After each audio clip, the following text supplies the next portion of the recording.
kami mau bahas tentang PR yang COPD kemarin, kemudian lanjut dengan pneumonia dan juga TBC.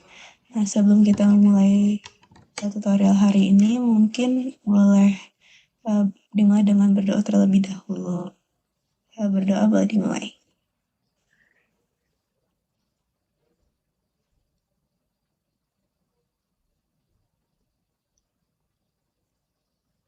Berdoa boleh dicukupkan. Mungkin untuk bagian diagnosis dan differential diagnosis dari PPOK boleh dimulai. Oke, baik. Terima kasih, Aileen. Perkenalkan kembali, saya Muhammad Farel Arik yang akan menjelaskan tentang uh, PR yang telah diberikan oleh Dokter Ica kemarin, yaitu perbaikan tentang diagnosis dari COPD ini sendiri. Boleh di next? Oke, ini uh, slide yang lama, boleh di next lagi? Oke. Jadi, diagnosis dari COPD sendiri ini jika menilik dari buku panduan Global Initiative for Chronic Obstructive Lung Disease atau GOLD, itu dapat dimulai dari anamnesis yang digunakan untuk mendeteksi gejala-gejala utama dari COPD ini. Yaitu yang pertama adalah sesak napas atau dyspnea yang biasanya progresif dan memburuk seiring waktu, terutama saat aktivitas. Yang kedua adalah batuk kronis yang dapat produktif ataupun tidak produktif. Dan yang ketiga adalah produksi dahak atau sputum yang kronis dan terutama terjadi di pagi hari. Biasanya ditambah pula dengan recurrent wheeze dan juga recurrent lower respiratory tract infections. Dan selain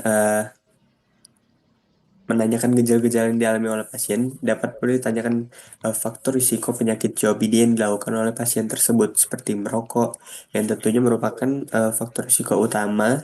Lalu ada paparan lingkungan seperti polusi udara, yang indoor maupun outdoor, paparan biomasa, serta debu ataupun kimia di tempat kerja, dan yang terakhir adalah menanyakan riwayat keluarga yang terkena penyakit COPD. Nah, jika anamnesis telah dilakukan dan hasilnya menjurus kepada COPD, tetap harus ditunjang dengan pemeriksaan fisik agar lebih akurat. Dan biasanya tanda khas yang muncul saat pemeriksaan fisik adalah barrel chest atau dada terlihat membesar layaknya sebuah tong. Jadi PPOK ini adalah penyakit pernafasan yang menyebabkan paru-paru mengalami peradangan dalam jangka waktu yang cukup lama.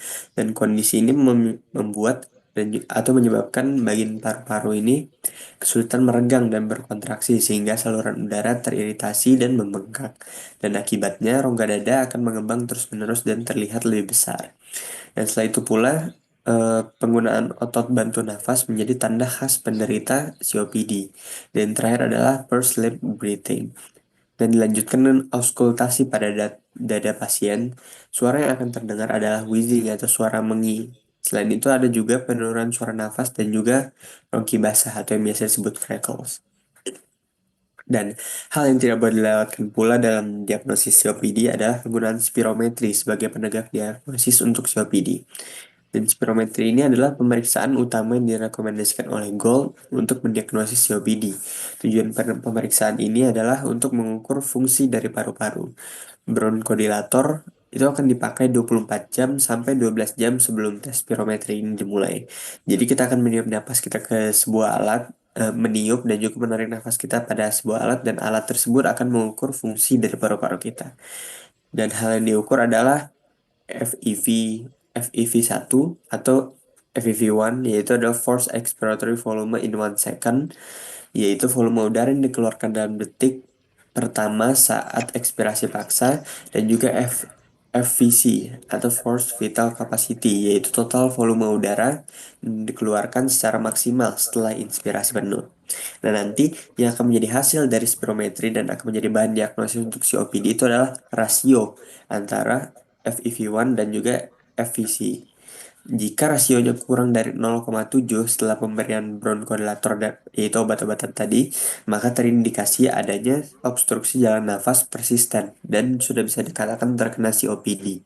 Mengapa harus menggunakan bronkodilator? Hal itu dikarenakan biasanya COPD ini bersifat irreversible atau tidak kembali ke keadaan sebelumnya.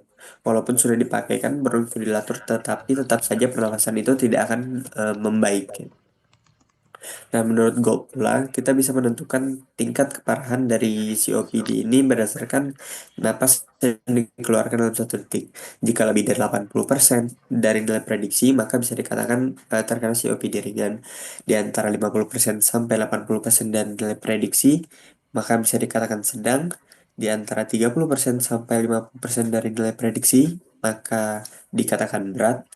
Dan yang terakhir, jika FEV1 itu kurang dari 30% dari nilai prediksi atau FEV1 itu kurang dari 50% dengan tanda-tanda gagal napas kronis seperti hipoksimia dan hiperkapnia, maka bisa dikatakan mengalami eh, COPD yang sangat berat.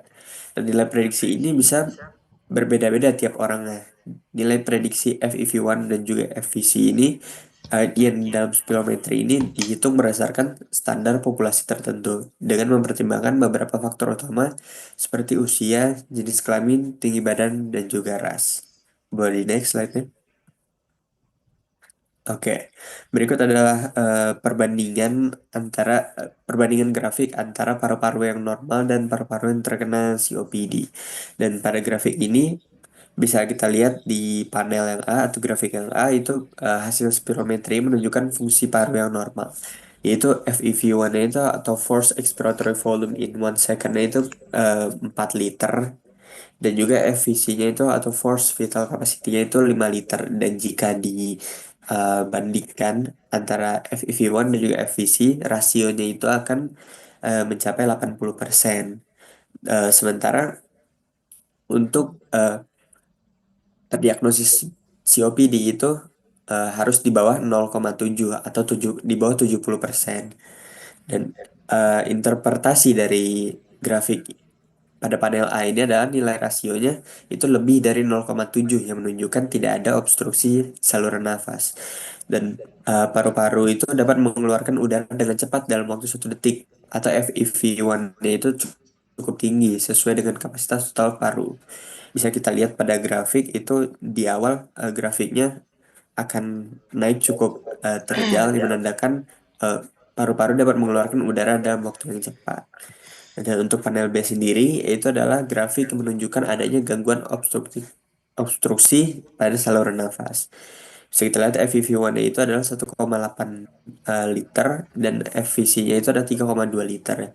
Yang kalau kita bandingkan rasionya pada dari FEV1 dan juga FVC itu akan berada pada angka 0,56 atau 56% yang mengindikasikan adanya obstruksi saluran napas persisten karena kurang dari 0,7 atau 70%. Bisa kita lihat juga pada grafik itu grafiknya pada awalnya akan lebih landai daripada yang grafik yang A karena menunjukkan udara sulit dikeluarkan dengan cepat pada 1 detik pertama pernafasan.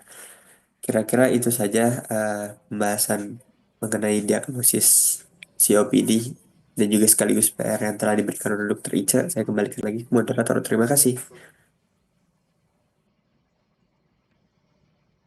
Oke, terima kasih Arik.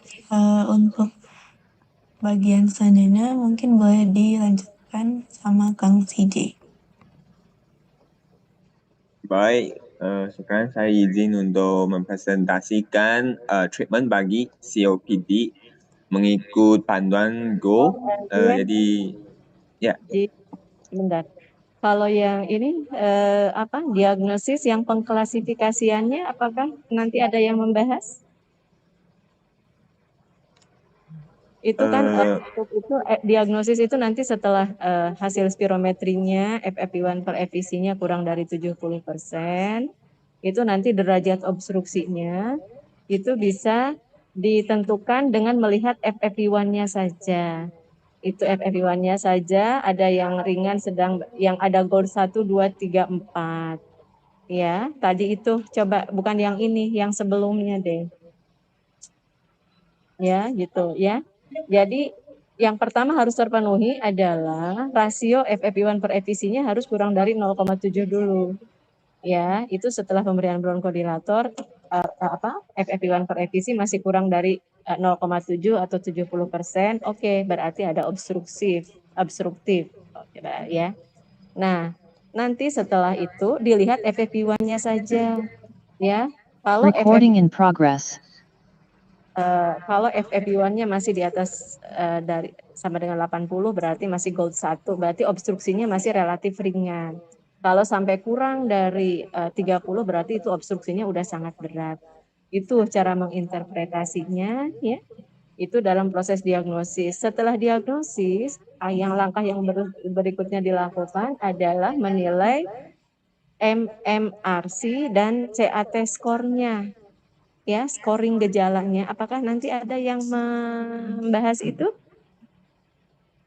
Ada saya, dokter. Oke, ada ya di Jiwen. Ya. Oke, kalau gitu, soalnya di Jiwen tadi langsung treatment dan apa? Oh, kerana itu treatment berdasarkan Go ABI sistem, ya. Jadi ada bahas sedikit tentang. Tapi di dalamnya ada di dalamnya ada bahas dulu tentang MMRC dan CAT, iya. Ya, tapi mungkin tak banyak, tapi saya akan bahas, dokter. Ya. Siap, dokter. Oh, mungkin bisa di next slide. Nah, jadi ya betul kata Dr. Ica, terima kasih atas masukannya. Jadi memang untuk selepas diagnosis, kami akan melakukan initial assessment untuk determine risikonya untuk exacerbasi dan juga the level of the symptom menggunakan Go ABI system. The level of symptom is classified using MMRC or CRT, in which MMRC ialah itu skor yang kami gunakan untuk menilai level of dyspnea, dan CRT itu lebih kepada the level of symptom affect the quality of life of the patient. Nah, jadi kami juga akan ambil tahu accessibility history-nya untuk tahu risiko accessibility-nya, supaya kami boleh memberikan ubat berdasarkan Go ABI standard ini. Dan yang kami harus assess lagi ialah blood eosinophil count dan juga alpha-1 antitrypsin. Kerana alpha-1 antitrypsin ini kami mau lihat ada obstruksi pada sistem pernafasan ini, adakah ia terjadi kerana defisiensi alpha-1 antitrypsin. Ya. Dan comorbidities itu ialah simptom gejala-gejala yang lain, bukan gejala lah, yang mungkin disease yang lain seperti asma atau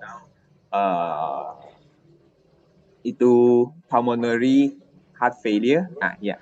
Jadi selepas kami assess, kami lanjut ke initial management, iaitu smoking cessation. Tentu jika patient itu ada history of smoking, kami berikan saranannya untuk dan membantunya untuk avoid from smoking, dan ya akan bagi vaccination, akan memberikan saranan untuk vaccination seperti influenza A dan B setiap tahun untuk mengelakkan infection di pernafasan, dan juga active lifestyle dan exercise. Dan bagi initial pharmacotherapy bagi stable COPD saya akan lanjutkan nanti, dan kami akan memberikan management bagi comorbidities-nya. Ya, mungkin bisa di next slide. Nah, bagi initial pharmacology treatment bagi patient yang ada stable COPD ini ialah berdasarkan Go ABI symptom. Go ABI system ini diklasifikasikan menggunakan MMRC dan CRT untuk lihat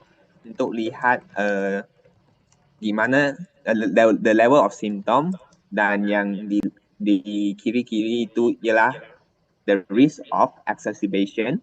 Jadi bagi patient yang low level of symptom dan juga low risk of exacerbasi, bronchodilator diberikan untuk relief for short management, iaitu untuk relief the symptom jika muncul, dan juga bagi long term management untuk mengurangkan risiko untuk exacerbasi. Nah, nanti contoh bagi ubat-ubat ini nanti saya akan terangkan lagi. Dan bagi grup B ialah low level of symptom, high level of symptom tapi low level of exacerbasi, di mana long acting beta agonist dan juga long acting muscarinic antagonis itu diberikan. Dan bagi grup E itu ialah high level of symptom dan juga high risk of exacerbasi, di mana mungkin patient itu ada history of presenting to hospitalization kerana sesak nafas. Dan sama juga itu ubat yang diberikan ialah long acting beta agonist dan juga long acting muscarinic antagonist. Inhaled corticosteroid akan dikonsiderkan jika blood eosinophil level itu sampai atau lebih tinggi daripada 300. Itu unit saya sudah lupa, mungkin bisa di next slide dulu. Ya, jadi bagi simptom relief itu ada SABA, yaitu short acting beta agonist, di mana ada salbutamol yang sangat common, dan juga ada labutarol, phenobarbital. Dan bagi long acting itu ada formoterol, alfamoterol, dan ialah salmeterol. Itu selain beta agonis itu ada juga anticholinergic, ubat anticholinergic, iaitu namanya ialah tritopium. Yang topium itulah, tapi saya lupa di sini. Bentar ya, saya cari lagi. Dan ada juga yang jenis filin, aminofilin. Ini semuanya consider bronchodilator. Dan jika kerana kan COPD ini ada banyak dahat ya, jadi expectorant itu iaitu ubat keluar dahat itu juga akan diberikan. Sebagai contoh adanya Ambroxol, diberikan untuk dosisnya ialah 30 mg 3 kali sehari. Ada juga N-acetylcysteine, dosisnya 0,2 mg juga 3 kali sehari. Dan ternyata glucocorticoid dan beta-2 agonis ini juga bisa increase toleransi bagi aktivitas dan dapat mengurangkan risiko exacerbasi. Baik contoh salmeterol dengan fluticasone yang diberikan kepada patient itu bisa improve exercise tolerance dan juga reduce the risk for exacerbasi. Mungkin bisa di next slide lagi. Nah, untuk oksigen terapi ini, yang kriteria menunjukkan patient ini memerlukan oksigen, long term oxygen treatment ialah apabila the arterial pressure of oxygen is lesser than 55 mm per mercury, atau saturation of the oxygen is less than 88%. Jadi supplemental oksigen itu akan diprescribekan untuk keep saturation of the oxygen itu lebih tinggi daripada 90%. Dan ini diikuti dengan review dan assessment yang ubat-ubat itu dan efektivitas oxygen treatment itu akan di-review dan di-assess lagi if supplemental oxygen is still needed or is there any indication that shows that the medicine is not enough to control the symptom and reduce the risk of excessive basi. Mungkin di next slide. Seingat saya lah, itu saja dari saya. Terima kasih.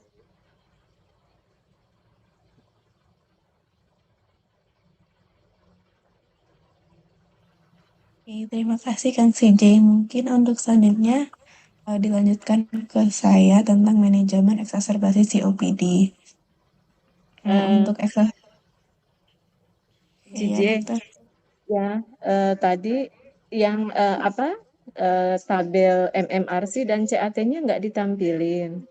Apa saja itu yang dicek, ditanyakannya MMRC grade 0 itu seperti apa, grade 1 itu seperti apa? Ada kan itu?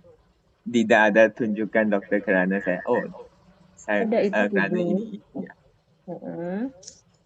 Itu ada di Gold CJ.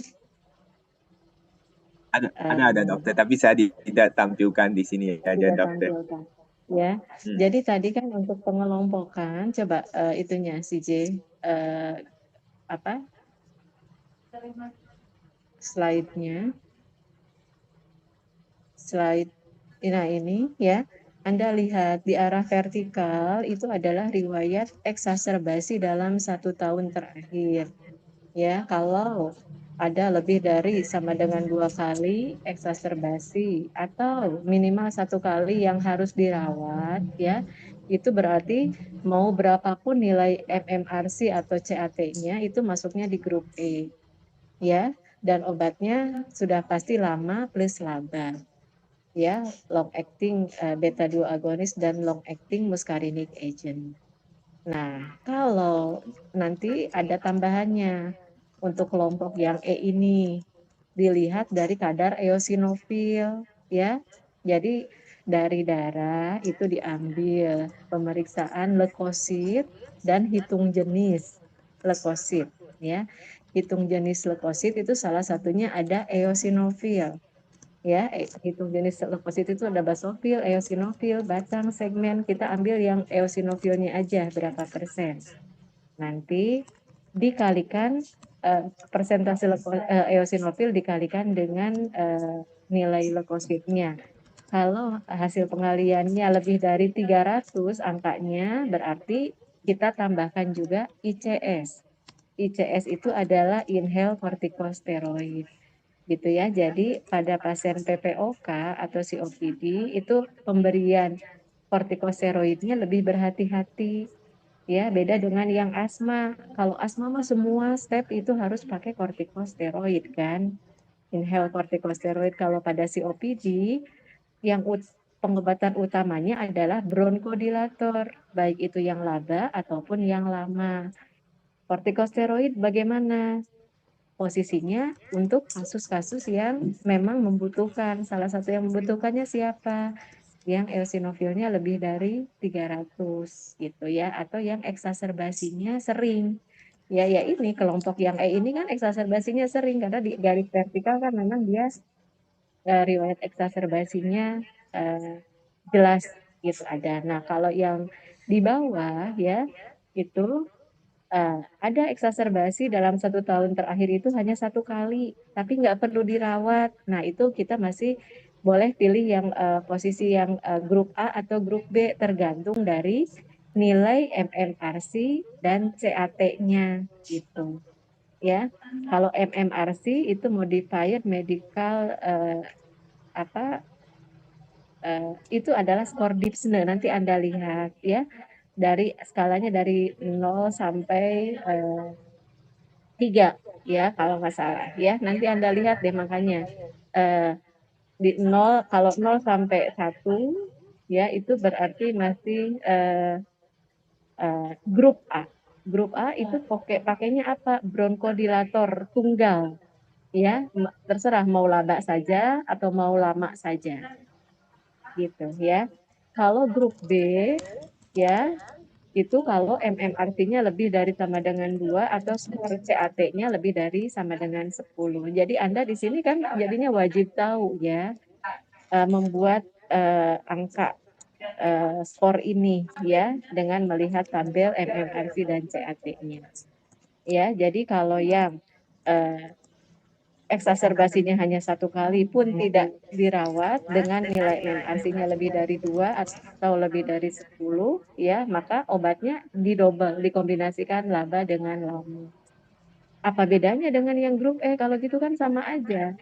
Ya, yang grup E penitik beratannya kepada eksaserbasi. Kalau yang grup B ini penitik beratannya kepada gejala. Ya, gitu. Jadi MMRC ataupun CAT ini adalah skor gejala gitu. Ya, kalau ada eksaserbasi, gejala tidak diperhatikan lagi. Pokoknya ini ada eksaserbasi. Jadi eksaserbasi artinya lebih menentukan keputusan pengobatan ataupun pemantauan yang lebih agresif dibandingkan dengan gejala kalau pada PPOK gitu. Itu poinnya ya, gitu. Yang nanti juga berarti Anda harus pelajari adalah skala-skala tadi ya, kemudian obat-obatnya ya, laba, lama, dan inhale kortikosteroid. Karena laba juga ada ya di slide berikutnya ya, tadi si J udah tampilkan. Lama juga ada siapa saja ya. Dan ini semua diberikannya itu dalam bentuk inhaler ya, gitu. MDI. MDI itu singkatan dari apa sih, J? Bentar dokter, saya itu adegan Inhaler ya, gitu. Ya, jadi jadi ini ada ada jenis-jenis inhalernya ya, itu juga harus Anda ketahui ya, bahkan gambar-gambarnya banyak. Yang bentuk MDA itu seperti apa, yang DPI itu seperti apa gitu ya. Sok nanti coba lihat. Itu ya. Oke, sudah lanjut silahkan eksaserbasi bahas. Terima kasih dokter. Selanjutnya saya akan menjelaskan eksaserbasi. Eksaserbasi itu adalah peningkatan gejala PPOK dalam rentang waktu kurang dari 14 hari atau yang bersifat akut yang ditandai dengan 3 gejala utama, yaitu peningkatan intensitas dyspnea atau sesak napas, peningkatan volume sputum, dan yang ketiga itu purulensi sputum. Nah, yang pertama kita lakukan ketika kita curiga pasien itu eksaserbasi PPOK, itu kita melakukan diagnosis dan juga asesmen dari gejala-gejala yang dialami. Yang pertama itu kita memeriksa apakah dia ada gejala utama dari eksaserbasi PPOK. Kemudian kita juga memeriksa adanya gejala penyerta seperti takipnea atau takikardia, kemudian adanya penggunaan otot aksesoris, kemudian kita juga periksa dari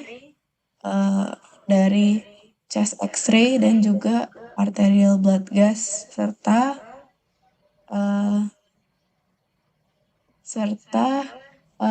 pulse oximetrinya. Nah, fungsinya dari chest X-ray dan juga arterial blood gas tadi itu kita memeriksa konfirmasi apakah itu dia benar PPOK atau ada kondisi lain yang bisa menyebabkan eksaserbasi PPOK itu. Jadi yang penyebab utama dari eksaserbasi PPOK kalau di Indonesia sendiri itu biasa dikaitkan dengan adanya infeksi pada pasien PPOK. Mungkin boleh di next slide. Nah, kemudian ketika kita sudah akses dari simptom yang ada di pasien, itu kita klasifikasi menjadi ringan, sedang, yang berat, di mana ringan itu biasa belum ada tanda respiratory failure. Nah, sedang dan berat itu biasa ada tanda respiratory failure, tapi kalau berat itu dia sudah mengancam nyawa. Nah, jadi kalau ringan itu dia dyspnea VAS itu kurang dari 5, respiratory rate-nya itu kurang dari 24 kali per menit, heart rate-nya kurang dari 95 mmHg heart rate harusnya 95 beat per menit, bukan mmHg. Kemudian yang saturasi oksigen itu dia masih lebih dari 92. Kemudian belum ada penggunaan dari otot respirasi aksesoris dan juga belum ada penurunan kesadaran. Nah, pertama untuk dyspnea VAS itu dia kayak skor untuk menentukan kayak intensitas dari dyspnea itu sendiri. Nah, kemudian kalau untuk sedang dan berat, kalau sedang itu sedang dan berat itu dia gejalanya cukup mirip, di mana sedang dan berat itu sudah melebihi gejala-gejala yang terdapat di ringan. Nah, tapi bedanya kalau sedang sama berat itu, kalau di berat dia sudah mengalami penurunan kesadaran dan juga setelah kita memberikan terapi oksigen itu belum ada perubahan di keadaan hipoksemia atau hiperkapnia dari pasien, dan bahkan karbon dioksidanya itu bisa meningkat bahkan setelah kita sudah memberikan terapi oksigennya. Oke, boleh di next slide. Nah, jadi setelah kita kategorikan ringan, sedang, dan berat tadi, itu kita bisa memberikan treatment yang sesuai, di mana kalau ringan itu kita relief simptomnya dengan memberikan SABA, kemudian kalau sedang itu dia diberikan treatment dengan SABA, oral glukokortikoid, dan juga pemberian antibiotik apabila sesuai. Nah, kalau berat itu biasa diindikasikan untuk melakukan rawat inap atau rawat ke IGD. Nah, untuk treatment SABA dan oral glukokortikoid itu sendiri biasa diberikan melalui MDI, metered dose inhaler, ataupun nebulizer. Nah, yang biasa diberikan itu salbutamol, yaitu dari golongan SABA, kemudian ipratropium bromida itu dari golongan sama. Nah, untuk nebulizer dia itu bisa menggunakan air driven bronchodilator atau oxygen driven bronchodilator. Tapi biasa air driven itu lebih di prefer daripada oxygen driven, karena kalau oxygen driven itu dia bisa meningkatkan oksigennya terlalu tinggi di pasien PPOK, jadi bisa peningkatan oksigennya dideteksi oleh kemoreseptor, dan itu yang bisa menyebabkan penurunan stimulasi respirasi di pusat respirasi otak. Nah, kemudian untuk yang berat itu kan dia bisa untuk rawat inap. Nah, indikasi untuk rawat inapnya itu peningkatan dyspnea, respiratory rate tinggi, saturasinya rendah, dan penurunan kesadaran. Nah, itu yang sesuai dengan klasifikasi menjadi berat tadi. Nah, kemudian untuk yang tambahannya itu dia ada gejala hipoksia pada tubuh seperti cyanosis dan edema perifer, dan ada juga dia itu tidak merespon ke treatment awal yang sudah diberikan, dan juga ada komorbiditas yang bisa memperberat gejala dari eksaserbasi PPOK seperti heart failure dan arrhythmia. Dan juga dukungan yang sudah diberikan itu belum memadai untuk treat symptoms-nya. Oke, boleh di next slide. Nah, tadi kan untuk sedang sama berat itu bisa diberikan antibiotik. Nah, antibiotik itu bisa diindikasikan dengan kriteria Antonisen, di mana diindikasikan untuk 3 gejala utama tadi, intensitas dyspnea meningkat, volume sputum meningkat, dan purulensi sputum itu bisa diindikasikan untuk antibiotik apabila terdapat 3 gejala utama ini, atau hanya 2 gejala tapi salah satunya itu purulensi sputum karena menunjukkan bahwa ada infeksi bakteri di paru-paru. Nah, kemudian untuk indikasi keduanya itu apabila pasien itu perlu menggunakan ventilasi untuk memperbaiki symptoms-nya. Oke, mungkin boleh di next slide. Nah, kemudian kita juga beri terapi oksigen untuk pasien eksaserbasi PPOK. Nah, saturasinya itu diberikan sampai dengan 88 sampai dengan 92%, Dan juga di GOLD itu dijelaskan kalau penggunaan Venturi mask untuk terapi oksigen itu lebih efektif daripada menggunakan nasal prong. Nah, apabila pasien itu belum merespon terhadap terapi oksigen dan pemberian obat tadi, itu kita bisa melakukan ventilasi, di mana indikasi untuk ventilasi itu ada 2, yang non-invasif dan invasif. Nah, untuk yang non-invasif sendiri itu indikasinya itu salah satu dari adanya peningkatan dari tekanan parsel karbon dioksida atau ada asistosis. Kemudian kalau misalnya dia itu belum merespon ke terapi oksigen tadi. Nah, kemudian untuk yang invasif itu biasa diberikan apabila yang non-invasifnya itu tidak memperbaiki kondisi dari pasien dan juga misalnya kondisi pasien itu sudah tidak stabil, seperti adanya penurunan kesadaran, cardiac arrest, pasien itu muntah-muntah, ataupun tanda vitalnya itu menjadi tidak stabil apabila bahkan setelah diberikan terapi oksigen. Nah, apabila kondisi pasien sudah membaik dan sudah bernapas lebih dari 4 jam tanpa bantuan ventilator, itu kita bisa melepaskan terapi ventilatornya tanpa melakukan masa weaning. Nah, masa weaning ini adalah di fase di mana kita menurunkan terapinya itu perlahan-lahan sebelum kita melepaskan sepenuhnya dari pasien. Nah, seperti yang dijelaskan tadi, cara kita ventilasi ada 2, yang non-invasif dan invasif.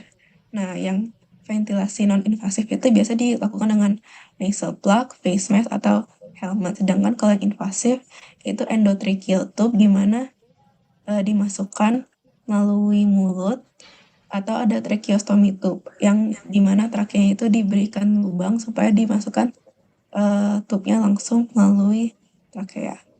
Oke, boleh di next slide. Nah, kemudian apabila pasiennya sudah membaik, itu kita melakukan discharge dan juga follow up. Nah, sebelum kita discharge pasien, itu kita melakukan dulu review dari simptom-simptom dan bandingkan awal dengan akhir. Nah, kemudian kita juga harus assess lagi maintenance therapy yang diperlukan oleh pasien. Dan juga kita edukasi pasiennya tentang obat-obat seperti penggunaan inhaler dan juga antibiotik yang akan digunakan oleh pasien, dan kita akses lagi kebutuhan pasien apakah dia perlu oksigen terapi dalam jangka panjang. Kemudian kita akses juga apakah ada comorbidity pada pasiennya. Kemudian yang terakhir kita schedule untuk follow up treatment. Nah, untuk follow up dari eksaserbasi mungkin sudah dijelaskan sedikit tadi, di mana kalau misalnya frekuensi eksaserbasinya itu meningkat untuk pasien yang sudah melakukan monoterapi, yaitu menggunakan salah satu dari LABA atau LAMA, itu bisa kita step up terapinya menjadi LABA dan LAMA sekaligus apabila eosinofilnya kurang dari 300, dan bisa juga triple terapi dengan LABA, LAMA, dan ICS apabila eosinofilnya itu lebih dari 300. Nah, apabila pasiennya itu belum merespon terhadap triple terapi, atau dia tidak merespon terhadap LABA dan LAMA, itu kita bisa memberikan roflumilast, terutama pada pasien yang FeV1-nya kurang dari 50% dan dia mengalami bronkitis, atau azitromisin, yaitu antibiotik yang kalau bisa dipakai untuk orang yang sudah bukan merokok. Nah, ada juga apabila pasiennya itu mengalami side effect dari ICS atau dia mengalami pneumonia, itu ICS-nya bisa di stop dan dilanjutkan dengan LABA dan LAMA. Oke, mungkin sekian dari saya. Ada lagi, maaf dokter, boleh di next slide. Oke, kemudian saya menjelaskan sedikit tentang farmakologi dari SABA dan SAMA terlebih dahulu. Nah, SABA itu yang biasa digunakan untuk PPOK kan ada salbutamol. Nah, di salbutamol itu sendiri berguna untuk mengaktifkan reseptor beta 2 pada otot polos bronkus. Nah, mekanismenya adalah ketika dia diterima di reseptor beta di sini, nah itu dia menyebabkan disosiasi dari protein G stimulator menjadi subunitnya. Nah, subunit yang di sini adalah alpha S. Nah, alpha S ini akan berfungsi untuk mengaktifkan protein adenylyl cyclase, di mana adenylyl cyclase ini berfungsi untuk mengubah ATP menjadi siklik AMP. Nah, siklik AMP ini yang akan meningkatkan efek bronkodilatasi pada otot polos pada bronkus. Nah, untuk cara kerja farmakokinetiknya itu sendiri, itu dia bekerja sangat cepat ketika diberikan melalui inhalasi, yaitu kurang dari 5 menit. Nah, tapi side effect dari SABA itu dia bisa menyebabkan tremor dan juga gelisah pada pasiennya. Oke, boleh di next slide.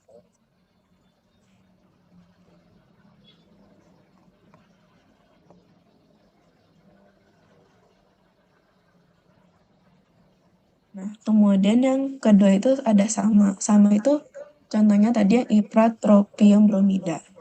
Nah, cara kerja sama itu seperti yang terdapat di gambar, itu dia bekerja pada muscarinic reseptor yang berfungsi untuk menerima asetilkolin. Nah, sama ini dia itu antagonis terhadap muscarinic reseptor. Jadi dia menginhibisi diterimanya asetilkolin oleh muscarinic reseptor secara inhibisi kompetitif. Nah, efeknya pada tubuh itu dia itu menginhibisi stimulasi parasimpatetik pada otot polos bronkus, di mana stimulasi parasimpatetik itu akan menyebabkan bronkokonstriksi. Jadi hasilnya itu dia menginhibisi terjadinya bronkokonstriksi pada otot polos bronkus. Nah, untuk sama sendiri perlu diingat juga kalau misalnya dia itu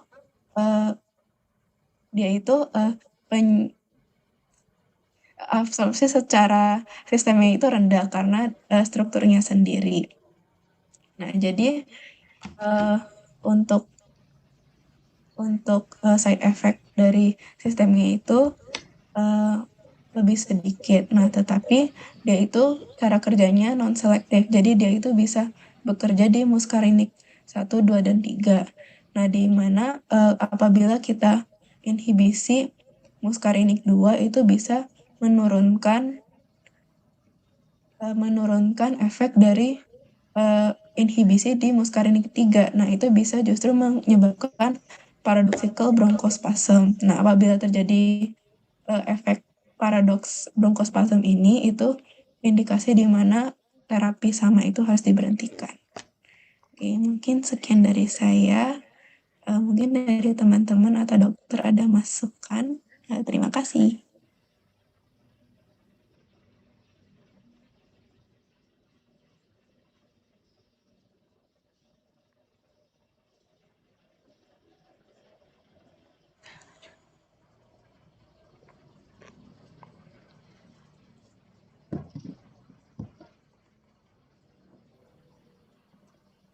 Oke, mungkin kalau belum ada pertanyaan atau masukan bisa dilanjut ke pneumonia yang treatment kemarin.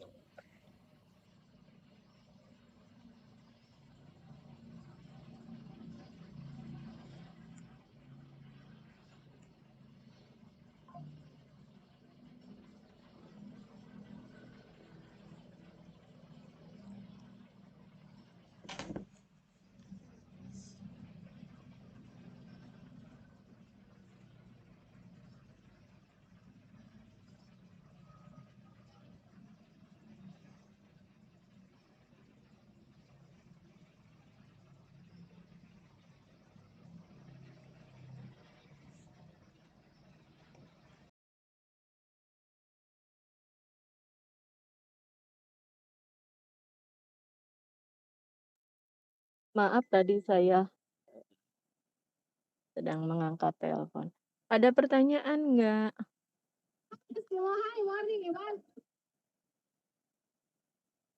Dari terkait PPOK ada pertanyaan nggak? Mungkin saya izin bertanya, Dok. Ya, Um, silakan. Iya dok, bagaimana dok sekiranya menyikapi gap ya khususnya diagnostik dan juga terapeutik dari PPOK. Tadi kan untuk golden standardnya memang menggunakan spirometri, tetapi bagaimana jika di puskesmasnya itu atau di layanan primer belum memiliki spirometri? Apakah ada suplementari lain yang sekiranya sensitivitas dan spesifitasnya mendekati dari spirometri tersebut? Sekian dok, hatur nuhun. Oh, ya bagus. Jadi untuk informasi saat mulai tahun ini kita nih udah rutin sekarang menjadi pelatih untuk dokter-dokter puskesmas untuk mempersiapkan itu spirometri. Jadi ini udah jadi program nasional untuk asma PPOK itu harus bisa harus bisa didiagnosis di puskesmas. Jadi nanti puskesmas-puskesmas akan mendapatkan alat spirometri ini. Ya, memang sampai saat ini alat itu belum di-drop. Jadi kemarin-kemarin itu memang tidak ada alat spirometri sehingga kalau kondisinya seperti itu apa yang kita lakukan? Ya, alat diagnostik yang lain itu bisa ada namanya peak flow meter. Peak flow meter yang diselongsong yang ditiup pernah lihat enggak? Ya, Pernah dok ya? ya itu. Jadi itu tuh kayak berapa liter aja gitu yang ditiupkan untuk ekspirasi satu kali ekspirasi paksa gitu ya. Jadi coba nanti Anda buka di itu di Google apa di YouTube gitu ya, peak flow meter ya. Gitu. Pasiennya disuruh hop aja sekali niup gitu. Ya, itu nanti ditulis angkanya berapa mili gitu ya. Nanti, nah kalau si peak flow meter ini jadinya harus dilihat digunakannya 2 kali pagi dan sore gitu. Ya, itu tuh pagi sore dicatat, nanti dihitung rata-rata hariannya gitu. Ya. Ada di gold juga. Ya, saya takut salah rumusnya ya. Jadi antara angka tertinggi dikurangi dengan angka terendah dibagi 3 kalau nggak salah gitu.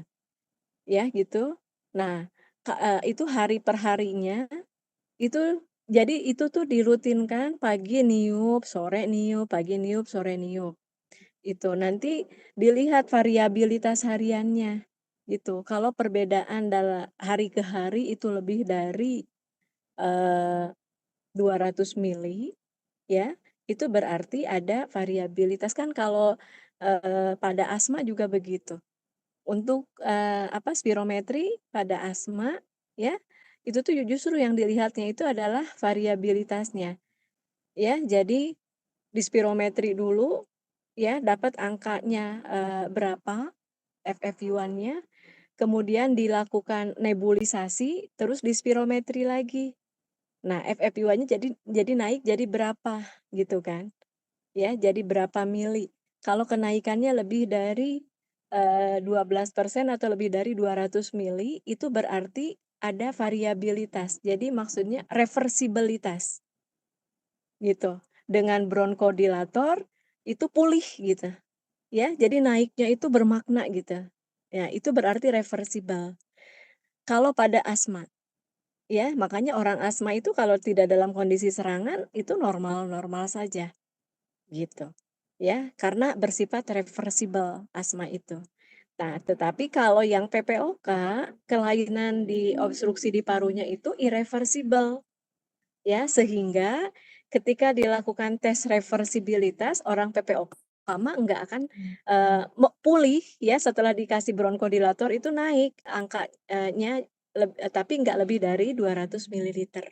Berarti irreversible, berarti udah berarti ini PPOK. Kalau yang tadi reversible oke berarti asma gitu obstruksinya gitu. Nah, kalau enggak ada spirometri pakainya itu peak flow meter itu. ya, atau di bahasa Indonesiakannya arus puncak ekspirasi gitu, APE gitu ya. Nah itu APE disuruh niup, nanti dilihat variabilitasnya juga. Begitu Ki. Siap Nah, dokter, hatur nuhun dok. APE ini perlu loh untuk saat itu, saat kontrol pasien gitu. Jadi kan nggak mungkin pasien setiap kali itu kan obat kan rata-rata habis sebulan-sebulan. Ya, sebulan sekali itu akan datang ke dokternya untuk kontrol. Nah, saat kontrol itu melihat perbaikan kondisinya itu cukup disuruh niup itu aja, selongsong itu, peak flow meter. Nggak disuruh spirometri lagi gitu. Spirometrinya kapan? Nanti aja, kalau orang asma biasanya setahun sekali, kalau orang PPOK paling cepat 3 bulan sekali gitu. Oke, gitu. Dah, sok lanjut dulu. Baik dokter, ya. Mungkin bisa dilanjut sama Selma dulu ya. Mangga Selma. Baik, terima kasih Kang Rizky dan Aileen sebagai moderator. Di sini saya bakal lanjutin Hospital Acquired Pneumonia, yang dimana definisi dari HAP sendiri adalah infeksi paru-paru yang terjadi 48 jam atau lebih setelah pasien itu dirawat di rumah sakit tanpa tanda-tanda infeksi sebelumnya. Mikroorganisme yang sering menyebabkan HAP itu termasuk Pseudomonas aeruginosa atau Methicillin resistant Staphylococcus aureus atau MRSA. Nah, di sini untuk penanganan langkah pertamanya adalah ada piperacillin tobactam atau Piptazo untuk Pseudomonas aeruginosa, terus ada Vaxomycin untuk Bentar dulu MRSA. ngomongnya. Pseudomonas aeruginosa, piperacillin Pseudomonas aeruginosa Piptazo. ya, itu piperacillin tazobactam. Jangan buru-buru atuh ngomongnya ya, Iya, nggak baik bisa. dokter. Yang betul ya pelafalannya. Ya, oke, sok lanjut. Dan untuk alasan pemilihannya itu, yang pertama, Piptazo itu memiliki spektrum luas yang mencakup gram negatif, termasuk Pseudomonas. Terus buat vancomycin efektifnya itu melawan bakteri gram positif, terutama MRSA. Nah, jika resisten, ada obat alternatif, yang dimana ada carbapenems, contohnya itu ada meropenem atau imipenem kilastatin untuk infeksi resisten pseudomonas. Terus ada linezolid sebagai alternatif untuk MRSA, terutama jika terdapat resisten terhadap vancomycin. Terus buat keunggulan carbapenems keunggulannya itu efektif melawan pseudomonas yang resisten terhadap beta-lactam. Terus keunggulan linezolidnya itu efektif untuk MRSA, termasuk strain yang sulit untuk diobati dan dapat diberikan secara oral atau intravena.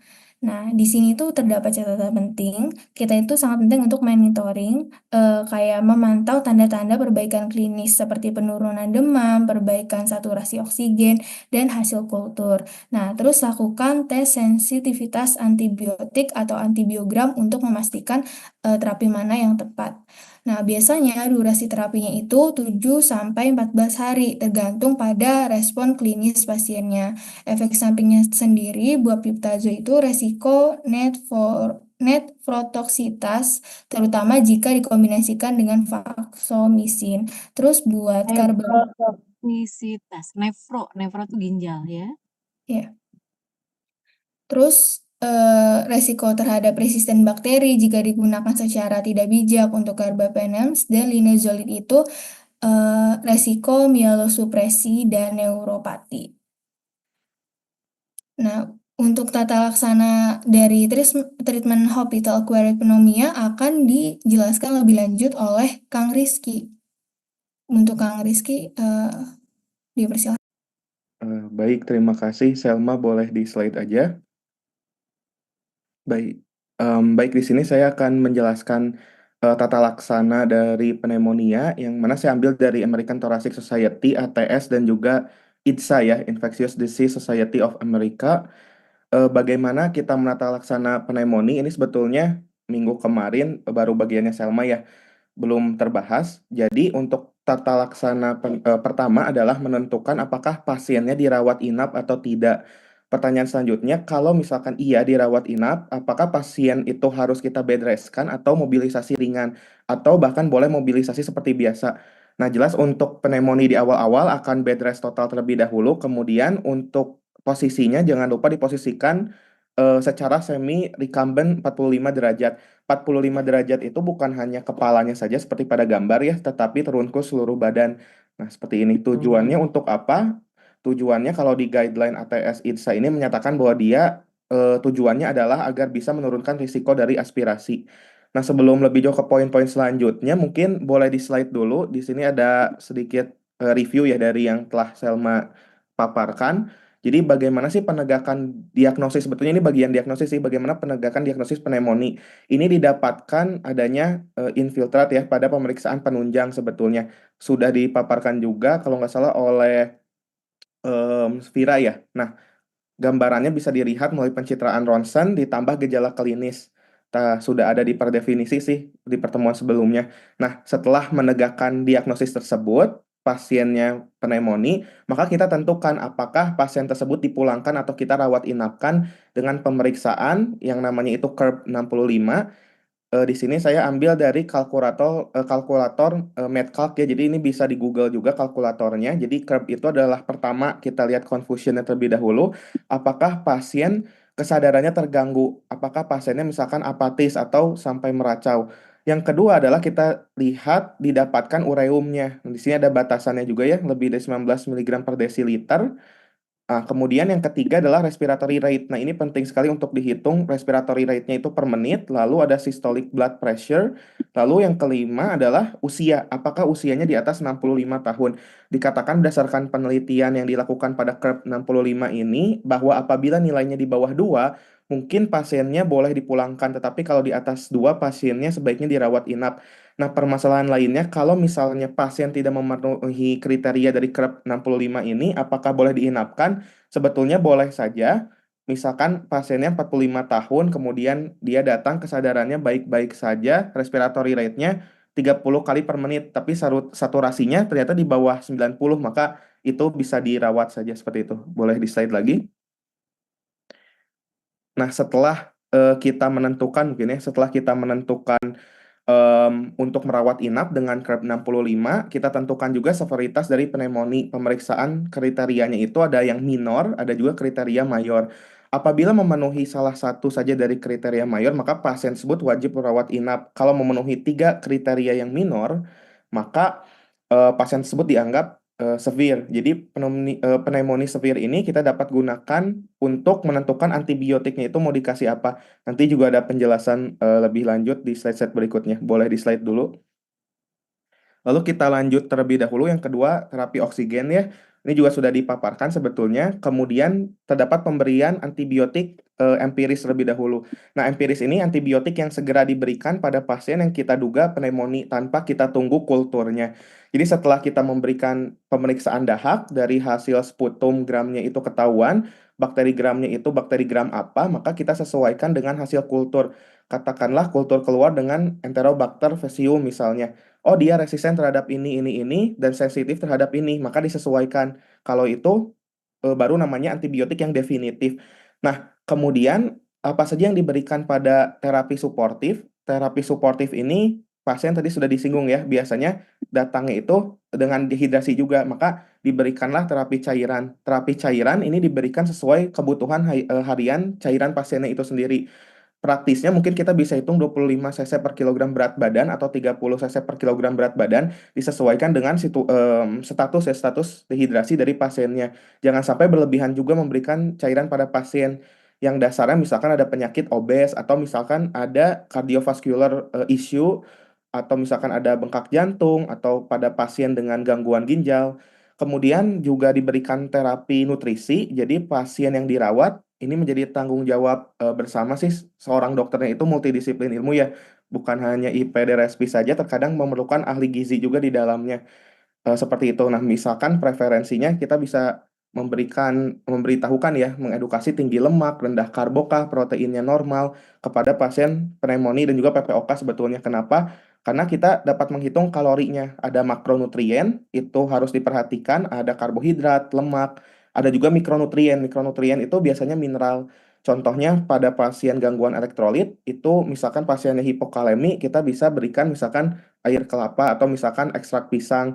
Kita juga memberikan di sini ada N-acetyl cysteine. Nah, untuk N-acetyl cysteine atau NAC ini perannya banyak sekali. Dia sebagai mukolitik atau sebagai si pengencer dahak dan juga antioksidan dan antibiofilm.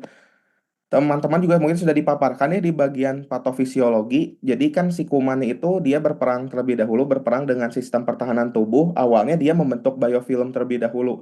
Jadi ada epitel, epitel di atasnya itu ada pergerakan ya semacam cairan gitu. Atau saya sebutnya seperti kuah yang tipis gitu ada cairannya. Si cairan ini namanya biofilm. Nah, kuman itu dia bisa tinggal sampai di situ, sampai di selaput tipisnya tersebut. Nah, sistem pertahanan tubuh kita tidak berhasil sampai ke sana. Makanya nanti membuat shield di atasnya. Nah, si NAC ini dia mampu untuk memecah si biofilmnya tersebut. Oke, boleh di slide lagi. Nah, ini bagaimana kita memberikan antibiotik, bagaimana memberikan antibiotik empiris ya pada komunitas, pneumonia komunitas. Ini juga dari ATS, Medley dan kawan-kawan pada tahun 2019 yang terbaru. Yang kiri ini diambil dari up to date sebetulnya dari tahun 2022 karena ini ada risk factor dari MRSA dan juga pseudomonasnya. Ini akan dipaparkan lebih luas lagi nanti mungkin di slide selanjutnya. Kalau misalkan berkaca pada medley itu pasien misalkan baru datang hanya 2 bulan, 2 bulan sebelumnya dirawat di rumah sakit lain, kemudian dirawat 2 minggu, 2 minggunya itu oleh dokter parunya. Nah maka akan diberi antibiotik. Nah artinya pasien tersebut ada riwayat perawatan sebelumnya. Nah sehingga dan juga ada pemberian antibiotik parenteralnya di bagian yang sebelah sini ya. Nah, jadi kalau seperti itu dia memiliki risiko kan, maka dari itu kita bisa menentukan pneumonia ini severe atau non severe yang tadi sudah dipaparkan. Apabila tidak ada perawatan sebelumnya pasiennya pneumonia, maka biasa biasa saja pneumonia. Maka kita berikan regimen standarnya itu adalah beta lactam, kombinasi dari beta lactam plus macrolide seperti itu. Nah, atau bisa juga monoterapi dengan respiratory fluoroquinolone ya. Teman-teman juga bisa baca lengkap di slide ini. Nah, kemudian juga nanti kita akan bahas resiko resistensinya ya, ada dari MRSA dan juga Pseudomonas. Kemudian itu mengenai resistensi antibiotiknya. Nah, bisa di slide dulu saja. Nah, ini adalah cara pemberian antibiotik dari up to date juga. Contohnya apakah pasien memiliki risiko MRSA atau Pseudomonas di awal sini. Nah, untuk ini yang general medical ward atau yang di ruangan biasa gitu ya. Ada juga, boleh slide lagi. Ini yang di ruangan ICU. Kalau dilihat sekilas tidak jauh berbeda antara ruang biasa dan ruang ICU. Kalau ada risiko MRSH, maka harus ditambahkan anti MRSH atau agent plusnya ya, ditambahkan anti MRSH. Kalau ada risiko dari si MRSH-nya tersebut. Nah, jelas harus ditambahkan anti MRSH. Nah, prefernya di sini biasanya diberikannya itu adalah macrolide ya. Bisa macrolide yang mengandung regimennya berupa anti pneumokokal, beta lactam dan juga plus macrolide seperti itu. Kemudian apabila Pseudomonas ada risiko dari Pseudomonas, maka kita berikan antibiotik yang bisa mengcover Pseudomonasnya tersebut. Tapi kalau misalkan ada dua-duanya bagaimana? Kalau misalkan ada dua-duanya kita bisa ini ya, kalau ada dua-duanya kita bisa berikan 3 antibiotik sekaligus pada pasien mulai dari 1 MRSA plus anti pseudomonal dan anti pneumokokal beta lactam plus anti pseudomonal fluoroquinolone. Dan harus diingat bahwa semua yang terpilih itu macrolide contain regimen karena ada juga penelitian yang mengatakan bahwa pemberian macrolide itu lebih baik dibandingkan fluoroquinolone contain regimen tersebut. Maka macrolide-nya contohnya bisa azithromycin, fluoroquinolone-nya bisa levofloxacin ya atau levo. Oke, boleh di slide lagi. Nah, berikut ini contoh dari kelas antibiotiknya. Ada anti MRSA, tadi juga sebetulnya sudah dipaparkan oleh Selma ya. Ada anti MRSA, sudah dijelaskan ada vancomycin, kemudian linezolid, dan sebagainya. Kemudian untuk aminoglycoside ada amikacin. Lalu di sini ada respiratory, ada fluoroquinolone. Contohnya tadi ada levo. Kemudian pseudomonal ada beta lactam, contohnya ceftazim, kemudian meropenem. Lalu anti pneumokokal paling standar di sini ada ceftriaxone, lalu ada macrolide, ada azitromisin. Kenapa azitromisin? Karena dia bekerja 24 jam full ya. Lalu di sini ada diagram average-nya. Jadi antibiotik itu berbanding dengan kumannya itu bagaimana sih? Nah, ini ada antibiotik apa saja yang bisa mengcover si MRSA. Jadi kalau kita tarik garis lurus yang termasuk ke dalam diagramnya itu apa saja di sini ada clindamycin, ada vancomycin, ada Bactrim. Tapi untuk linezolid juga sebetulnya masuk ke sini ya. Nah, kemudian ada Pseudomonas di sini bisa dilihat juga kalau kita tarik garis lurus juga cukup banyak ya. Ada cefepime, kemudian pipetazo, ada imipenem, ada meropenem, lalu ada levo dan juga amikasin juga bisa sebetulnya. Selain itu juga dia bisa menyerang secara anaerob. Jadi si kuman-kuman anaerob itu kan tadi saya bilang dia itu polimikroba ya, polimikrobia. Jadi bisa juga terjadi komplikasi pneumonia seperti disebut juga ada parapneumonic effusion kalau tidak salah. Nah, itu si kuman anaerobnya itu dia harus selalu dipertimbangkan dengan misalkan metronidazole. Jadi semua golongan PNM itu bisa. Kemudian untuk atipikal yang ini nih yang abu itu hanya sedikit sebetulnya. Tapi dipastikan azitromisin, levo itu bisa untuk atipikal. Dan juga untuk atipikal karena kemungkinan bisa berapa persen dari polimikrobial dan juga bisa dan juga kita jangan melupakan untuk multi resisten dari pasiennya tersebut. Oke, boleh di slide lagi. Nah, di sini kembali lagi ya jadi setelah ada stratifikasi risiko, apakah pasiennya harus dirawat jalan atau dirawat inap, pada pedoman ATS 2019 ini ditekankan untuk mencari faktor risiko terhadap patogen-patogen khusus pada pneumonia komunitas.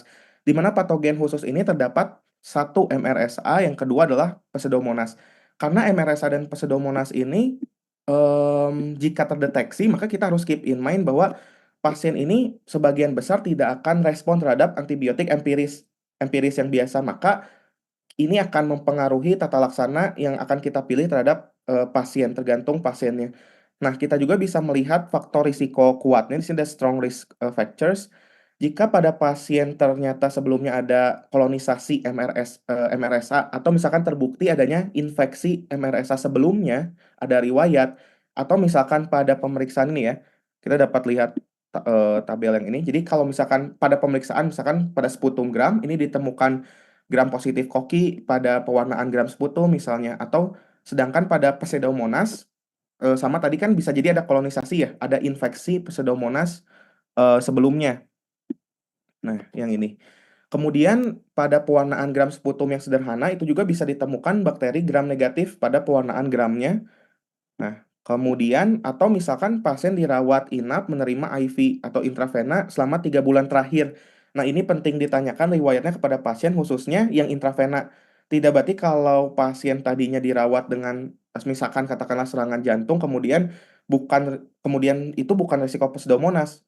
Karena dikatakan kalau di dalam guideline banyak sekali yang meresepkan antibiotiknya itu spektrumnya luas karena ada riwayat perawatan di RS pada pasiennya tersebut. Padahal riwayat perawatan sebelum pasiennya itu tidak menerima antibiotik sama sekali. Jadi itu perlu betul-betul kita cross-check. Selain faktor risiko MRSA dan Pseudomonas, terdapat juga faktor risiko lain yang perlu diperhatikan, terutama kita harus mencari 3 faktor utama tadi. Oke, slide lagi. Nah, selain faktor risiko MRSA dan Pseudomonas, maka kita harus mencari utamanya yang 2 atas ya. Nah, kita harus mencari kemungkinan apakah pasien yang kita miliki ini ada faktor risiko pada patogen yang drug resistant atau tidak. Drug resistant itu bukan hanya pada kelompok Pseudomonas saja ataupun pada MRSA saja, tetapi ada juga drug resistant Streptococcus dan juga negatif yang lain. Kan yang paling sering bakteri untuk saat ini di Indonesia memang bakteri gram negatif yang paling banyak menyebabkan pneumonia. Dan kita harus melihat apakah pasien-pasien yang kita tangani ini ada kemungkinan drug resistant terhadap antibiotik lini pertama atau tidak. Contohnya drug resistant di sini ada yang Streptococcus ya. Nah, usia di atas 65 dan misalkan memang mendapatkan awalnya misalkan macrolide dan juga beta lactam dalam 3 bulan terakhir. Untuk misalkan kemarin ada pandemi COVID atau bahkan pasca COVID, orang itu terkadang gampang sekali untuk mengonsumsi azitromisin ya. Nah, ini patut kita tanyakan juga. Karena untuk gram negatif ini adakah riwayat antibiotik atau riwayat atau perawatan ataupun riwayat dari kardiopulmonar sebelumnya atau ada underlying dari malignancy. Bukan berarti dari awal kita memilih antibiotik yang spektrumnya luas, kita harus hati-hati juga kemungkinan ada tidak ya pasiennya tersebut tidak ada respon. Jadi harus dipantau secara klinis, bahkan mungkin bisa juga digunakan marker-marker infeksi lainnya yang lebih advance dan juga lebih objektif. Oke, boleh di slide lagi. Nah, jadi untuk manajemen yang optimal, tata laksana yang optimal di sini dikatakan adalah satu, mengakses terlebih dahulu faktor risiko tadi ya untuk mengetahui kira-kira etiologi dari patogennya ini seperti apa. Ini paling mungkin apakah etiologinya itu seperti apa sehingga kita dapat treat pasien tersebut berdasarkan patogennya, berdasarkan etiologinya. Kemudian yang kedua adalah assess severity of illness. Yang ini adalah untuk memandu perawatan atau kita memberikan panduan kepada kita tidak dan juga memberikan ataupun memberikan antibiotik supaya tidak apa ya katakannya di sini tidak under atau over treatment. Yang terpenting adalah rational usage of antibiotiknya. Oke, slide lagi. Nah, ini tata laksana lengkapnya sebetulnya dari ITSA ATS 2019 di mana ada pedoman sebelumnya tuh tahun 2007, memang gapnya sangat lama ya.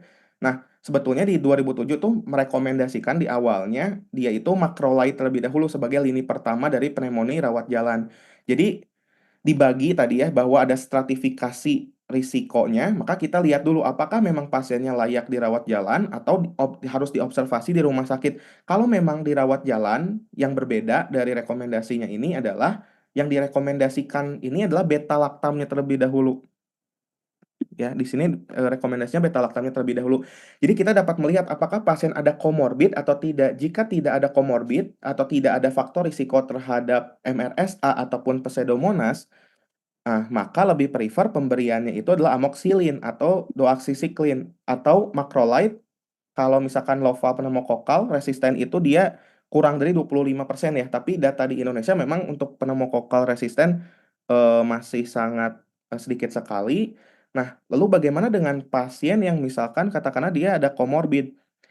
Nah, contohnya misalkan pada penyakit PJK, jantung kronik, atau misalkan ada penyakit paru atau liver, ginjal, diabetes, maka untuk rawat jalan dianjurkannya itu amoxicillin, kemudian juga atau bisa juga sih cephalosporin plus macrolide atau doxycycline atau monoterapi dengan respiratory fluoroquinolone.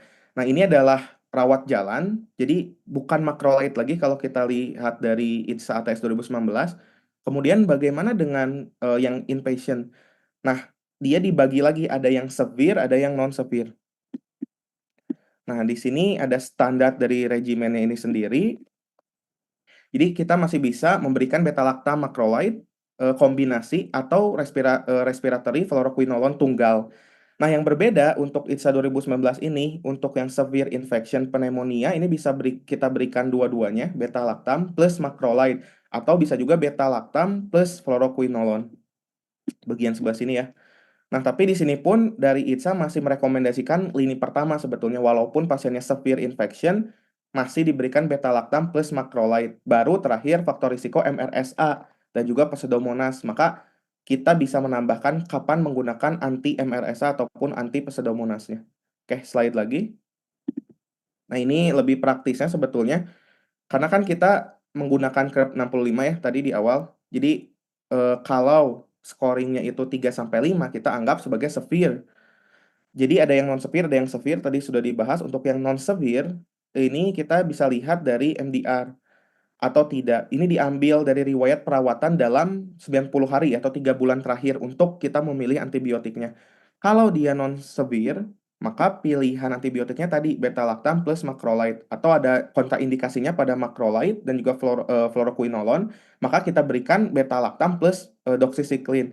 Atau bisa juga diberikan fluoroquinolone monoterapi. Contohnya apa? Contohnya pseudomonas tidak ada resikonya ya. Pseudomonasnya tidak ada resiko dan juga tidak ada riwayat 3 bulan terakhir katakanlah, maka kita bisa kasih triaxon plus azithromycin atau ceftriaxone plus doxycycline atau tadi boleh ya fluoroxin yang tunggal, levofloxacin yang tunggal. Tapi kalau misalkan dia severe pneumonia dengan resiko pseudomonas, maka ada dua pilihan sebetulnya. Di sini ada dua pilihan, satu beta-lactam plus macrolide atau bisa juga beta-lactam plus fluoroquinolone. Beta-lactam contohnya apa saja? Tadi sudah ada di tabel sih sebetulnya ya, ada cefotaxime dan sebagainya, begitupun dengan macrolide dan juga fluoroquinolone. Contohnya kalau yang severe kita bisa berikan Cef3 plus levo. Tapi kalau ada resiko dari pseudomonas dan juga ada riwayat perawatan 3 bulan terakhir, ini kita bisa, dan juga ada antibiotik IV, maka harus pilih antibiotik yang bisa mengcover infeksi pseudomonas dan juga MRSA. Apa saja antibiotik yang boleh? Nah, di sini sudah ada list-listnya ya teman-teman. Nah, boleh di sini ada piperacillin, ada tazobactam, boleh cefepime, boleh ceftriaxone dan seterusnya. Dan ini dipilih salah satu saja seperti itu. Oke, boleh di slide lagi.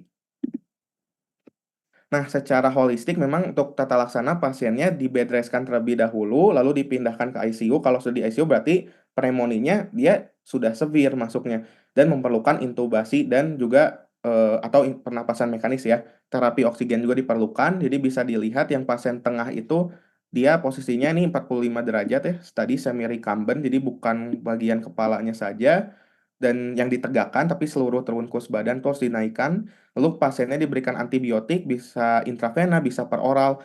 Kalau kasusnya begini ya, dia sudah intravena. Kalau per oral itu apabila ini ya GI tract-nya buruk gitu, obatnya diabsorpsi ususnya lambat. Nah, terapi suportif juga tadi bisa ada terapi cairan, ada juga blood product atau darah. Dan tadi di awal sudah dijelaskan dikasih NAC juga. Lalu di sini ada permonitorannya untuk yang ICU. Oke, slide lagi. Nah, ini untuk follow up dari pasiennya, bagaimana sih memfollow up pasien? Idealnya dilakukan setiap saat, tapi kan tidak mungkin 24/7 ya dilihatin terus. Maka kita lihat satu responnya sudah baik atau tidak, dituliskan di status. Yang kedua, bisa dititipkan ke perawat, karena kan si antibiotiknya bisa jadi ganti, karena kulturnya itu misalkan udah keluar. Nah, yang ini mungkin pakai Enterobacter. Nah, terus bisa juga di FU juga klinisnya. Misalkan pasiennya tadi usianya 40 tahun, respirate-nya misalkan di atas 30, saturasinya katakanlah di bawah 90, habis itu ditanyain setelah dikasih oksigen, enakan nggak atau keluhannya membaik tidak, kesadaran tadinya mungkin apatis, tapi sekarang sudah bisa merespon, sudah bisa makan, sudah bisa senyum, maka dilakukanlah pemeriksaan fisik, cek tensi, kemudian juga tanyain lagi keluhannya membaik tidak, heart rate-nya kita lihat, dan respiratory rate dalam 1 menit. Suhunya juga, saturasi juga kita lihat setelah terapi oksigen. Lalu juga kita bisa mengecek ya apakah masih ada crackles atau tidak. Nah, kemudian juga kita dapat melakukan FU-nya secara lab, pemeriksaan darah rutin, leukositosis, CRP-nya membaik atau tidak. Lalu bisa melakukan follow up secara radiologis apabila diperlukan secara berulang. Oke, slide lagi. Nah, ini adalah pneumonia unresolved. Unresolved itu artinya pneumonia yang tak kunjung membaik dan bisa disebabkan karena dia posisinya yang salah atau diagnosisnya sudah benar tapi ada permasalahan dalam tubuh pasien. Bisa jadi karena obat ataupun karena patogennya seperti itu. Nah, jadi kalau misalkan dia salah diagnosis ya bisa jadi dia masuknya ke heart failure, gagal jantung, ada emboli, ada neoplasm, ada keganasan, ada bleeding, ada reaksi obat, bisa terjadi seperti itu. Atau misalkan kalau diagnosisnya sudah benar, berarti ada hot issues-nya nih berupa apa? Berupa faktor dari pasien. Ada kelainan lokal, misalkan ada sumbatan oleh benda asing, kemudian juga respon pasien yang tidak adekuat, dan juga komplikasi itu bisa. Apalagi ke ini ya, infeksi paru dan lain sebagainya. Ada juga masalah dari faktor obatnya, misalkan salah memilih obat, salah dosis, ada salah komplikasi atau bahkan reaksi obat. Faktor patogen juga bisa di sini. Misalkan kuman resisten terhadap bakterinya atau bakteri patogen yang lain, dan juga dia bisa non bakterial ya, bisa dari fungi ataupun virus gitu. Nah, jadi untuk yang bukan infeksi, jadi salah diagnosis yang bukan infeksi atau tidak ada komponen infeksi itu, misalkan tadi ada gagal jantung, vaskulitis dan lain sebagainya, ada perdarahan juga. Nah, kalau faktor pasien tadi ya ada obstruksi lokal, jadi ada benda asing atau bisa jadi ada keganasan dan lain sebagainya. Nah, ini penting karena penyebabnya itu bisa jadi tidak respon ke pengobatannya. Penyebab lainnya mungkin pemberian cairan tadi bisa jadi berlebihan, sehingga kalau sudah seperti itu, ada super infeksi pulmonal atau misalkan ada sepsis akibat pemakaian dari alat-alat intravena, nah ini malah pasiennya komplikasi seperti itu. Kalau faktor obat itu jika penyebabnya itu sudah tepat ditemukan tetapi pasien tidak merespon terhadap pengobatannya, maka harus dipertimbangkan lagi kemungkinan kesalahan faktor obatnya. Apakah regimennya betul, dosisnya betul, apakah terjadi malabsorpsi, atau interaksi obatnya malah menurunkan level antibiotik atau ada faktor-faktor lain ke tempat infeksinya. Kalau patogen issues, berarti kumannya itu sudah diidentifikasi, tetapi terdapat kemungkinan resisten terhadap antibiotik yang diberikan. Contohnya mungkin ada pneumococcus resisten terhadap penisilin, kemudian MRSH, gram negatif, dan lain sebagainya. Oke, boleh di slide lagi. Nah, di sini sudah masuk akhir ya. Tata laksananya sudah di sini terdapat bagaimana sih cara untuk mencegah pneumonia. Di sini ada penelitian oleh Baker dan kawan-kawan. Jadi pada tahun 2018 dikatakan bahwa jika kita menjaga kebersihan oral hygiene itu sangat penting. Kemudian di sini recumbent position juga penting tadi. Out of bed juga penting. Artinya pasien mobilisasinya cepat. Kemudian dengan pemberian spirometri secara insentif itu juga bisa mencegah terjadinya HAP. Nah, kemudian boleh di slide lagi. Nah, di sini juga ada cara-cara untuk oral hygiene-nya dan di sini menurut data vaksinasi pun dapat menurunkan infeksi pneumonia-nya hingga 2,1 kali dan kasus tanpa gejala hingga 2,2 kali. Lalu di sini terdapat langkah-langkah untuk pencegahannya untuk tadi ya terkait hygiene dimulai dari mencuci tangan, membersihkan dan diinfeksi permukaan yang sering disentuh, menutup mulut saat batuk, maksudnya menutup mulut dan hidung saat batuk dengan baik, lalu tidak merokok dan menjaga kebersihan dan juga kesehatan bagi yang merasa imunitasnya lemah. Mungkin sekian yang dapat saya sampaikan, saya kembalikan kepada moderator. Terima kasih.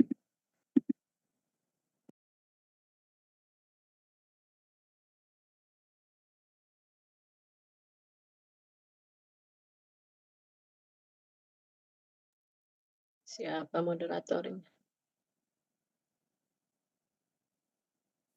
Iya, maaf. Terima kasih Kang Rizky untuk pemaparannya. Mungkin ada masukan dari dokter dan teman-teman lebih dahulu. Nanti diperhatikan ya itu jenis-jenis kumannya ya. Ada gram positif, ada gram negatif ya. Ada yang kokus gram positif, kokus gram negatif, batang gram positif, batang gram negatif ya. Kemudian uh, ada yang sudah resisten, bahkan mungkin poliresisten gitu ya. Nah, untuk pneumonia nosokomial, kuman yang dianggap berbahayanya adalah Pseudomonas dan methicillin resistant Staphylococcus aureus ya, sehingga ada treatment tersendiri untuk dua kelompok ini, mulai dari menginvestigasi sejak dini ya. Ini jangan kalau kena pneumonia orang-orang yang ada riwayat antibiotika dalam 3 bulan terakhir atau 90 hari terakhir, ini biasanya ini kuman penyebabnya adalah makanya dipastikan ditanyakan ya, atau dengan morbid tertentu itu juga jadi resiko Pseudomonas. Begitupun untuk methicillin resistant Staphylococcus aureus. Kenapa dispesialkan? Karena kalau kita tidak tata laksana agresif itu resiko mortalitas ya, bisa menyebabkan prognosis pasiennya jelek, meninggal dan sebagainya. Sehingga antibiotikanya jadi lebih agresif karena udah ada antibiotika tersendiri. Ya, jadi Anda nanti harus lihat antibiotika yang banyak lebih membunuh ke gram positif, lebih membunuh ke gram negatif, kemudian yang broad spektrum antibiotika, ya, kemudian yang juga bisa kena ke anaerob gitu ya. Kemudian berikutnya adalah antibiotika yang bisa membunuh kuman Pseudomonas dan kuman MRSA. Yang namanya empirik ya itu hanya berdasarkan hasil studinya seperti ini loh gitu ya gitu. Jadi makanya di antibiotika empirik itu jadi berdasarkan ini, berdasarkan pola kuman yang umumnya menjadinya gitu ya. Nah, definitif, nanti kuman definitif yang benar-benar sesuai dengan kuman yang menginfeksi pasien tersebut. Tetapi kan untuk, eee, memastikan jenis kumannya apa itu butuh waktu gitu ya, paling cepat itu hari baru tumbuh si kuman teh. Kalau pneumonia sendiri antibiotika harus masuk dalam berapa jam setelah pneumonia didiagnosis? Ada yang tahu? Mhm, harus dalam 4 jam antibiotik harus sudah masuk. Kalau lebih dari 4 jam, nanti resiko mortalitasnya jadi naik gitu, prognosisnya jadi lebih jelek gitu ya. Makanya, pakailah antibiotika yang empirik dulu sesuai dengan guidelines gitu. Untuk beberapa kondisi pasien antibiotikanya, karena masih banyak nih gitu kan CAP gitu kan, CAP, tapi kan CAP masih ada kemungkinan beberapa kuman gitu, bukan kuman atipikal. Jadi harus tahu ya,